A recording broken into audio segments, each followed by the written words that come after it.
then, hello, welcome to episode 60! Yes, we are at episode 60 now of the MastoCast. Welcome in. Hello, how's it going? Hope you're having a lovely weekend. If you listen to this, the day it comes out on the Friday. It's shitting it down with rain right now as I'm speaking to you on the Thursday as I'm recording this. But yeah, apart from that, welcome on in. Hope you're having a lovely weekend. Yeah, it's been eventful, really. Just some good music coming out, some state of play stuff and all. I'm going to talk to you about that.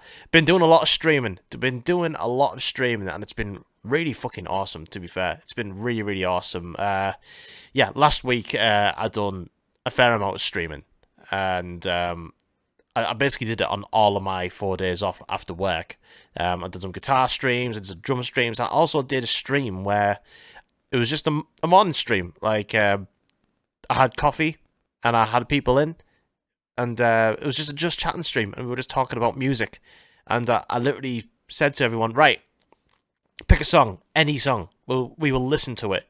We will chat about it. We'll talk about all the good things about it. And just... yeah, and it was really great. Like, there was a few people in there, and you know, there wasn't a dull moment at all. Like, we were there for about an hour and a half, just chatting about music, and it was just really fun. So that's gonna be a thing now, I reckon. So if that's what you like, I mean, I am streaming tonight, so by the time you hear this, you won't be able to. No, you won't be able to hear it. But by the time this comes out, if you are listening to it very early in the morning. I am streaming today, Friday, at 12 o'clock, doing a drum stream. And I'm also streaming on Sunday, doing two streams. I'm doing the coffee, like just chatting stream, coffee and music chat, it's called. And a few hours after that, about... excuse me, let me see. I can't remember which time it was for. So the... coffee and music chat, that's at 9:30 in the morning, and the guitar stream is 12:30. So yeah, hope to see you there. It'll be really cool. That's on Sunday, and yeah, just getting back to the Twitch and all that. It's been really great. I've got some stuff to be recording as well. So yeah, pretty busy. I still got to do like the videos and stuff for the failure cover, which I did a couple of weeks ago that I've put on the podcast. I still need to do the video for that. I think that's going on YouTube, but also got a what's in my bag that's come around really quick actually since the last one. Yeah, so like, you know, the third quarter of the year, if you will, so that will be coming up at some point in October. So yeah, just giving you a heads up what's happening in Mastodon content creation world. But yeah, it's good to see everyone in the podcast. I can't see you. I'm just thankful that people are still listening. Anyways, what are we chatting about? Anyways, there's been a state of play happening. But I'll chat about some games that I've just been playing. One thing that has came out today as I record is the new Legend of Zelda Echoes of Wisdom. That has literally just came out today, so that arrived through my letterbox, and I plugged it in and played about an hour and a half of it, and I'm really enjoying it so far. It's cool. Like, I loved the Link's Awakening remaster, which I finished a little earlier this year, about a couple of months ago. I really enjoyed that. I think it's a really cool, like, so 2D, 2.5D isometric type game, and the Echoes of Wisdom is similar to that, but you're playing as Zelda herself rather than Link. And, you know, you're not doing a lot of close quarters, like, combat, I guess. Not close quarters, but, you know, you don't really have a sword, do you? But, like, you're mimicking stuff, and you form these echoes, you're like, duplicating your surroundings to sort of maneuver your way around parts, and it's really cool. I'm liking it so far. Like, like I say, I've only played about an hour and a half of it, and I've got past the first dungeon, and yeah, it's really cool. I'm enjoying it, and it looks like it's doing really well review-wise. About 86 on Metacritic, and I've seen on like GameScore and IGN they give it a 9 out of 10. Yeah, so it's a really good game so far. I'm enjoying it, and Final Fantasy VII Rebirth, still playing that. I'm about chapter 10. Yeah, chapter 10 at the moment. And fucking hell, it is so good. I'll obviously talk about it more when I finish it. Been playing a game called It Takes Two with Haley. It's a little couch co-op game, and we had a go at that. It's cool. It's cool. Proper communication type game. It's really, really great. I like it. So yeah, that's all I've been playing really. But let's have a little chat about the old state of play. Excuse me if I am yawning. A couple of things. I'm yawning. It's because I finished a night shift this morning, so I've had a few hours sleep. So I'm a bit sort of like. So yeah, sorry about that. Also, I'm sorry if I'm a bit sniffly as well, a bit snotty. It's really cooling down over here, up north. So yeah, I'm sat in a fucking hoodie and I'm doing this podcast. So never mind. Hopefully it doesn't put you off too much and you stop playing. Anyways, let's talk about the most recent state of play from Sony PlayStation and everything that got announced and whatever. I thought it was alright. I thought it wasn't too bad. There was some stuff in there that I was a bit like, that's cool. There was one thing in there that I was like, oh my god, nice one, get in. A few things that I thought, meh. And one or two things that I was like, what's the point? Which we're going to get into now. So, we're going to talk about some of the bigger hitters, right? So, Astrobot, one of the game of the years that's been out so far. I've not played it yet, but everywhere, everyone has just basically said this is one of the games of the year. It's one of the best games that's come out. Everyone absolutely loves it, and it's got a bit more. It's got a bit of a DLC. Some new content. Some new special bots to have a look for, and some speedrun challenges, and that's what you want to see, man. A new game, and it's already getting like some content added to it. It's really, really cool. It's stopping people from getting bored, which is awesome. But yeah, Astrobot. I still need to fucking play that game. Really, really do. Anyways, next up, Ghost of Yotei, the Ghost of Tsushima sequel. I am fucking stoked for this. I am so stoked for this. This is the highlight of the whole state of play for me. Like, I am really, really excited to play this. And it comes out in 2025. That's the release year we've got for it. It looks absolutely stunning. It looks like you play as a different protagonist. And, there's not a lot to go off, really. Like, they showed off a tiny bit of gameplay footage, but it's all mainly cinematic. And, it looks amazing. It looks like it's a completely different location as well. It's based around a sort of like a made-up place called Mount Yotei. As far as I'm aware of, that's not a real place because it looks a lot like Mount Fuji. I think that's what they're trying to go for there. Let me have a little look. It's set in the 1600s, 1608. But it's oh no, wait there. It is a real place. What the fuck am I on about? Yotei, yeah, Mount Yotei. It fucking looks massive. It was also called Yezo Fuji or Izo Fuji. Oh, so it is Fuji. Fucking hell. Wow, it looks amazing actually. Hell yeah, Mount Yotei. Mount Yotei. Or is it Fuji? Fuck. Shit. I'm getting confused with my mountains, guys. It resembles Fuji. Okay. But yeah, it's basically a big fuck off mountain. Looks awesome. Looks awesome. Anyways, yeah, Ghost of Yotei. I'm stoked for this, man. It looks fucking mint. I absolutely love Ghost of Tsushima. That's one of my favorite PlayStation 5 games, and I've been thinking about the potential of that getting better.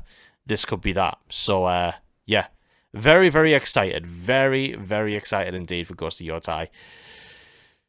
One of the big what the fuck moments here, Horizon Zero Dawn is being remastered and for PlayStation 5 and PC. And what's the point of this? Generally, what is the point of this? Like, Horizon Zero Dawn, how old is it? Is it even 5 years old? It's not even that old. And we've recently just got we just recently had fucking, what's it called? Forbidden West. But like, yeah, Horizon Zero Dawn 2017. It's not that old at all. Like, it's what, 7 years old?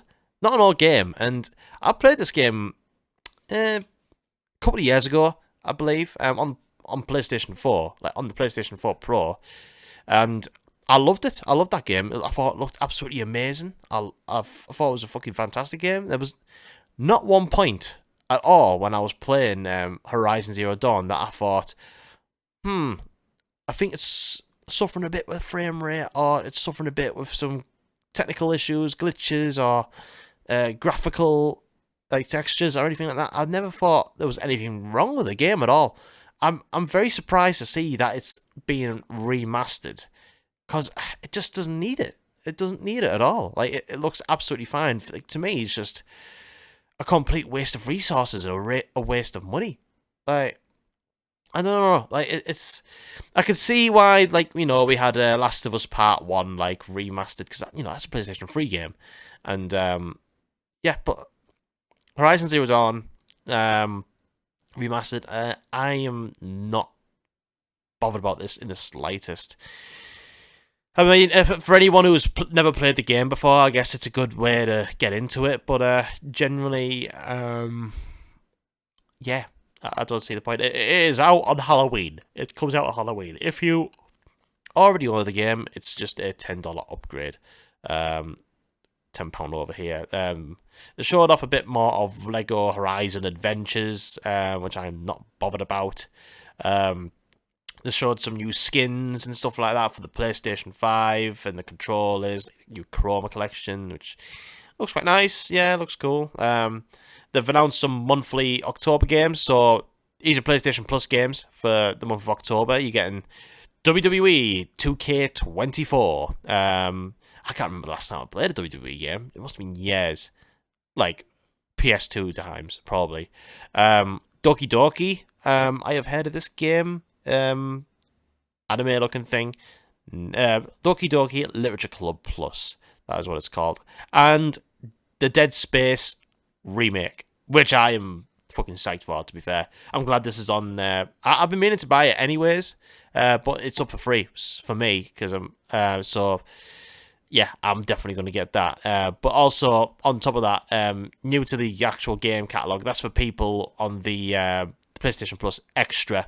The Last of Us Part 1 remaster is available for that now, and I've downloaded it. I'm going to give that a go, for sure. Last of Us is my favourite game of all time, and I've never actually got around to playing Part 1 before, because, you know, I've played the first one anyways, like, I've never felt the need to play it.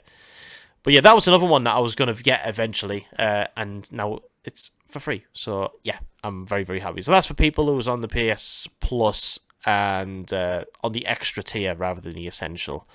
Alan Wake 2 is getting a DLC called The Lake House. I've always thought that looks like a good game, Alan Wake 2. I've just never played it. I like scary shit. Let's see. There's a few stuff here that I'm not really bothered about. Go have a look if you want to. But Arcade Chronicles, Dragon Age, Dynasty Warriors, Fantasians, but more of an RPG thing. Fear the Spotlight looks quite cool. Fear the Spotlight, it's got like a PlayStation 1 sort of vibe to it, like the graphical design. Just in time for Halloween, launching October 22nd. Looks like it's sort of based in a school, but it's like Silent Hill-ish, like sort of like reminds me of the first Silent Hill game that came out.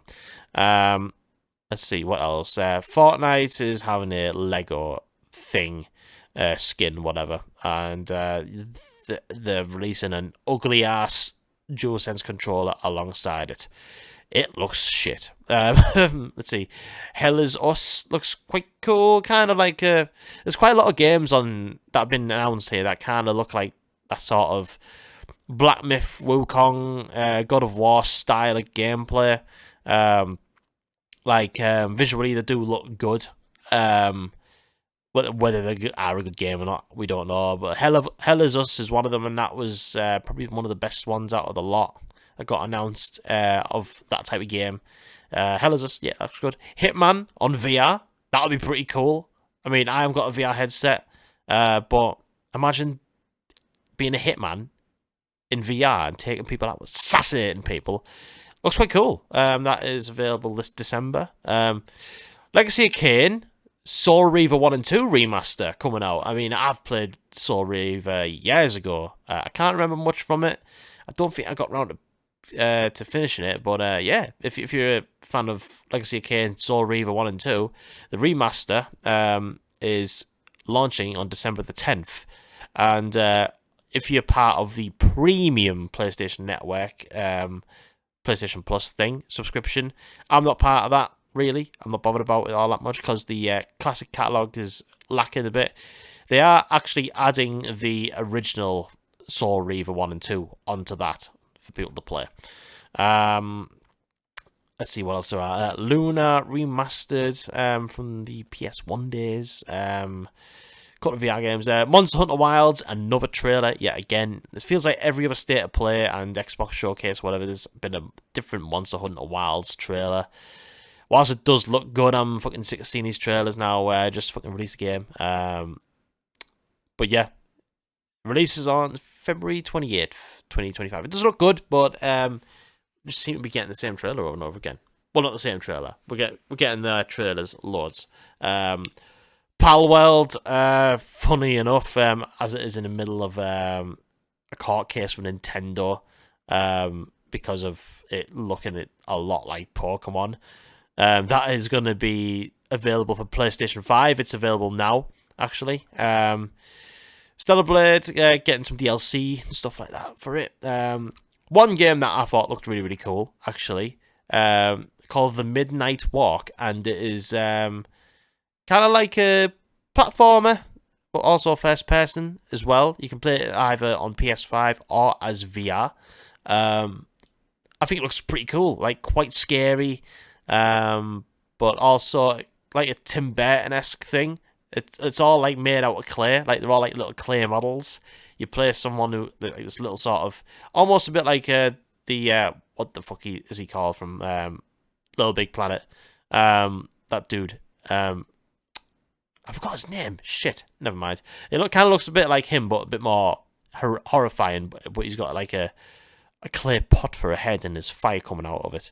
But yeah, that's cool. Dark fantasy adventure made out of clay. It looks really cool, quite different. Teenage Mutant Ninja Turtles: Shredder's Revenge getting a DLC, nice one. I really enjoyed that game. Me and Haley smashed that in a couple of hours. It's really, really cool. And that's it, really. That's it. It was fine. I thought it was a pretty fine State of Play. Some stuff in there where I was like, nice one. Some that didn't really grab my attention. Some that I thought, like, what was the fucking point? Like, you know, most of these games are third party. Most of these games are coming out on Xbox and PC. So, like, the only real PlayStation thing we're getting here is the Ghost of Yotei and fucking excuse me, Ghost of Yotei and the Horizon Zero Dawn remaster. There's been more. I saw a tweet before that there's more PlayStation DualSense skins that have been announced than there have been PlayStation, exclusives. But Ghost of Yotei, bring that on. I can't wait for that. Yeah, and I've learned that Yotei is a real fucking mountain. Jesus Christ. Yeah, that's it, really. And I'll chat about some music, I'll chat about some music that I've been listening to. I'll talk about the new Kublai Khan album that's out now. Kublai Khan, loads of people like them. A lot of people fucking like them. I quite like them. I think they're decent. They've got a couple of bangers out there. I'm going to see them in January. So that'll be fun. It's at the Leeds Stylus. I believe they're on a UK tour. But yeah, I've been kind of waiting for like an album to come out for Kublai Khan, really, because there's been like a few singles coming out, and I thought like they were like the really, really cool sort of like straight ahead, meat potatoes, hardcore like really down tuned sort of shit. So I was pretty much thinking, I wonder what a good album of this sounds like. I wonder what an album of this sounds like. And the new album, Exhibition of Prowess, which came out last week, basically 23 minutes of pretty much carbon copies of the singles that you've been hearing all over, to be honest. This is it's a decent album. It's fine. Like, a lot of people are raving about Kublai Khan. Like, they are very, very fucking popular, and they just do the most simple, brain dead, beat down hardcore you can ask for, really, which, is not a bad thing, but I feel like it is too simple and too straightforward sometimes. Like, this is a 23-minute long album, and this album is not a lot going on at all. Like, it is basically just like, if you've heard Theory of the Mind, or you've heard The Hammer, or Anpile, any of that, this is all it's going to sound like. It's all it's going to sound like to you, pretty much. Same sort of vocal style, the same sort of tuning of the guitar, same guitar tone of everything. There's not a lot going on here. There's not a lot going on. Like, there's been a few places calling it, like, 4 out of 5, and a lot of people saying that it's I've seen people say a masterpiece, but I'm like, nah, it's not all that. I think it's a fine album. I think it's good. Like, it's something to put on if you want something nice and simple. That's pretty much it, really. It's basically a Muir, but for hardcore people. Just lots of open jun sort of Palm Yotei stuff. Most straight ahead drums. Obviously you got Matt. I forgot his name. What do you call him? Is it? I forgot his name. The singer. He's very angry sounding, very low. He's got a cool. I think he's got quite a cool voice. But yeah, it's pretty much it. It's hard to really talk about this album and pick out anything sort of individually that I like, apart from it's like I say, it's 23 minutes long. Supreme Ruler is quite a good intro track. It kind of like sets you up for what's gonna be ahead for this album. X is a 45-second track, like, of basically straight edge worship. Anpile 2 is literally just the chords from Anpile, and like there's just a mosh call where it just goes 2, which a few TikTokers have been making the rounds of, which has been quite funny. Jamie Jaster is featured on a track called Hopeless Fate, which is good to hear him on. Cannibal featuring Dave Peters of Throwdown, like, that sounds quite good. Theory of the Mind is like the big single of this album. Monkey say, monkey do, dun dun dun dun dun dun. So who the fuck made you?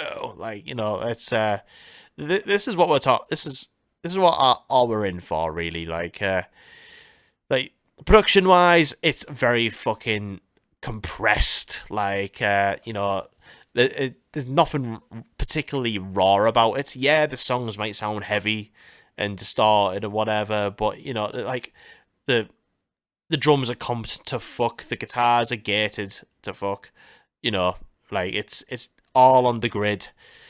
It's, for me, this isn't an album for me to go fucking mad about, really. Like, it's fine, and like Kublai Khan, they're not a bad band. They're just, they've got really fucking popular of a few singles, and I think that's all they're good at, really. All they're good at is just making like these really simple dun dun dun dun dun dun dun dun dun dun dun, really basic meat and potatoes hardcore, basically.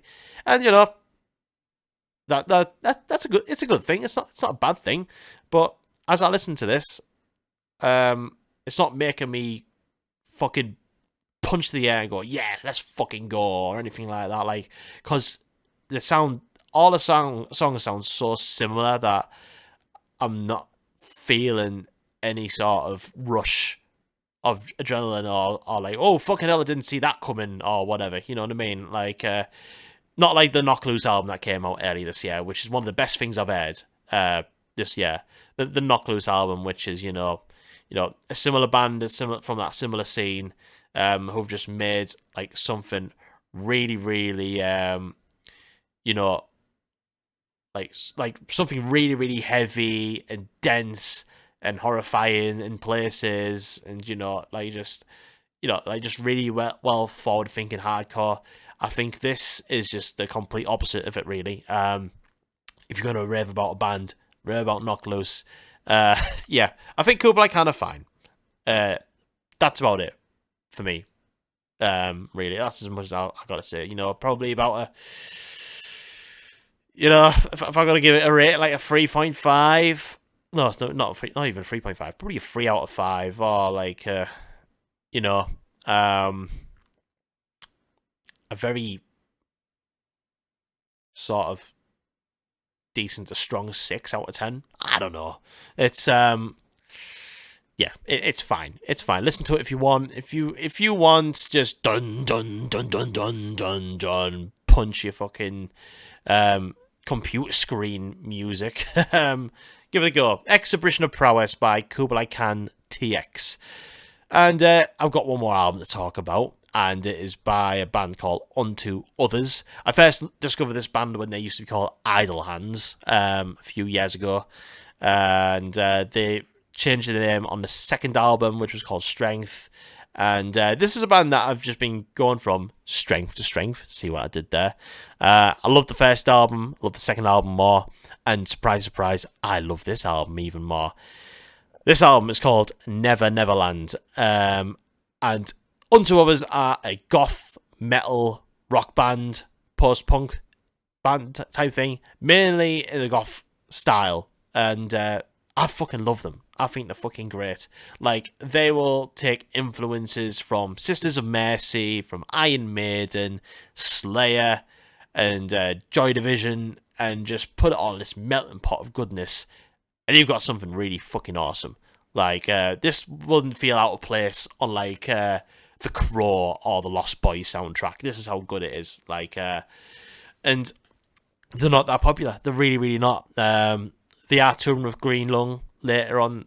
I think it's next year they're touring with them. But they are a fucking brilliant band. And there's some choruses that are to die for on here. Butterfly, which is a fantastic opener. Bit more. It's kind of like a mid-paced ballady type opener. It's like something like him, Phil of Valor would write. And it's a fantastic song. And then you get into the second track, and Mama Likes a Door Close, which is like a fucking Creator, Slayer type thrash song. And, it's like very fast and a lot of double bass, blast beats here and there. And, like, it's all about, like, Mama Likes a Door Closed, and, like, even Satan doesn't want to come knocking.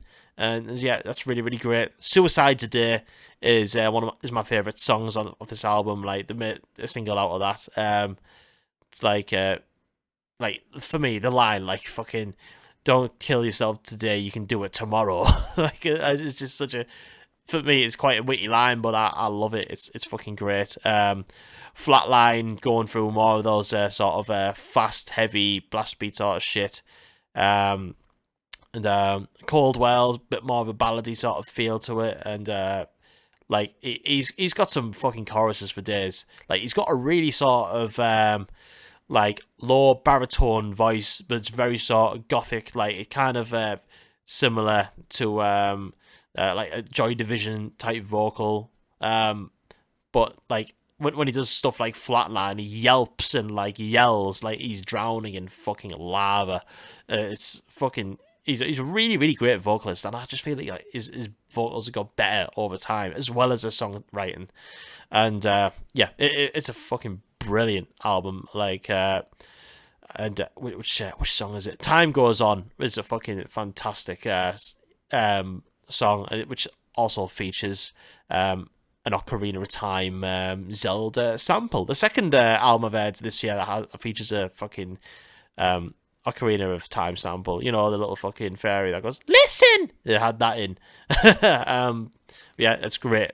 Hoops has got, is basically like a instrumental thrashy type thing, but the only lyrics are hoops! Like little gang vocals every now and then. It goes, hoops! And every now and then you get this typo negative, ooh! Throughout some of the tracks, which is like, you know, it was kind of familiar from the last couple of albums, but yeah, and yeah, this is 17 tracks in 50 minutes. That is the deluxe edition that I'm looking at on Apple Music, as it features a Ramones cover of Pet Sematary, which is probably my favorite Ramones song, and hearing this band do it and have their own flair all over this song is pretty fucking great. And there's a lot of Iron Maiden on this as well. Loads of like twin lead harmonizing, which I fucking love. Great guitar playing, and like the guitar tone itself when it gets thrashy, like they haven't rounded off the sharp edges. Like it is a really good overdriven guitar tone. Just a really fucking good band. I love this album. I've been really fucking digging it, and yeah. All best to them, man. Honestly, yeah, I think they're a fucking amazing band. They're going to be, like I said, they're going to be touring with Green Lung. I believe it's a co-headliner. And I hope that they pick up a lot of attention off that tour, because they're brilliant. They're absolutely brilliant. And yeah, that's it. Unto Others. The band is called Unto Others, and the album's called Never Neverland. Yeah, so if you're into like the 80s goth rock and metal, give it a fucking go, man. It's awesome. And that'll do it for episode 60. Sorry, there's no questions in. I forgot to get people to put some questions in because I'm a fucking idiot. But it is what it is. I'm sorry. But yeah, thanks very much for listening to episode 60. If you've enjoyed this podcast, do feel free to give it a like on YouTube if you enjoyed it. And if you like the channel, give it a sub. And also, if you are listening to it on Spotify or Apple Music, don't forget to give it a review or whatever. Download the episode. Anything that helps the podcast grow, share it, all that sort of thing. And yeah, I'm going to be live streaming on Twitch, YouTube, and TikTok. So if you want to come in for that, do that. If you want to keep up to date with the scheduling of all the live streams, join the Discord. All the links of all the socials are in the description of this podcast. We are very, very close to 300 followers on Twitch. Let's see. As I talk to you now, we are at the moment sitting at 292. So I only need 8 more followers, and I'm at the fucking 300 club, baby. And that's really, really exciting. I'm very, very excited. Like I didn't think I was going to be getting 300 followers at all by the end of the year, but it looks like it's going to happen. So yeah, let's make it happen. Let's make it happen. Thanks very much, everyone, for listening to the podcast, and I will see you either next week when I talk about the new albums from Harriet and the Black Dahlia Murder. Oh yes, looking forward to them. Or on a live stream. And yeah, I will see you later. Bye bye.